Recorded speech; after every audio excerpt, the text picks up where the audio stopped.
Trangam-piarahamonina kosa indray nampiaka-peo ny fokonolona eny amin'ny fokontany Ambatobe ao anatin'ny faritra Ambatobe Ambany.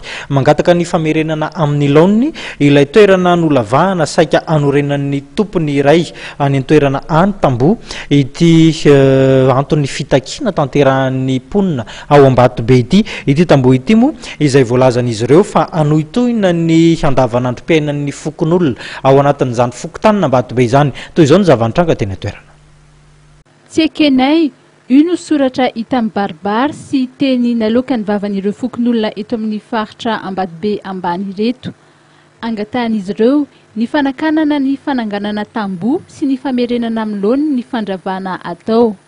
Nambaran'izy ireo fa hiteraka fahasahiranana ho an'ny mponina manodidina ny fananganana izay tamboho izay.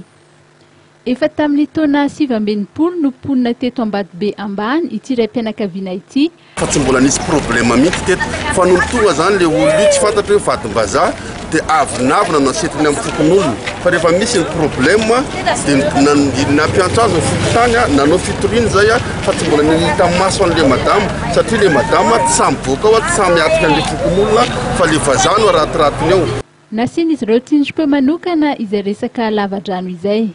Raha ohatsy ka ataon'zareo le tamboho eo ambony eo dia eo amin'ny tamboho io mantsy misy an'le lakan-drano misy biso dia dikan'izay zany rehefa misy an'io tamboho io dia le rano retsaretsa tsy afaka intsony mandeha makany amin'le biso fa takona an'le tapenan'le tamboho dia tonga dia mivarina minaraka amin'ity lanan'ity dolidoly dia tonga dia ato amin'ity fatsakany ity.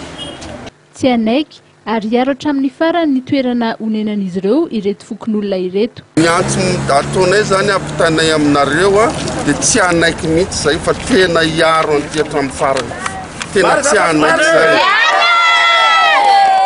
Na hiakatra izy raha marina tsy tokony avoka no alefany aty fa tokony izy mampersona no resaka aminay fokonolona hoe inona ny dinika mety atokantsika aty. Efa nisy moa ny taratasy nalefan'izy ireo teny anivon'ny fokontany izay nanamarika fa hita sy ekena ny fangatahana ary mety hiteraka fahasahiranana ho an'ny mponina izany tamboho izany ka ampitaina amin'ireo ambaratonga mahefany raharaha.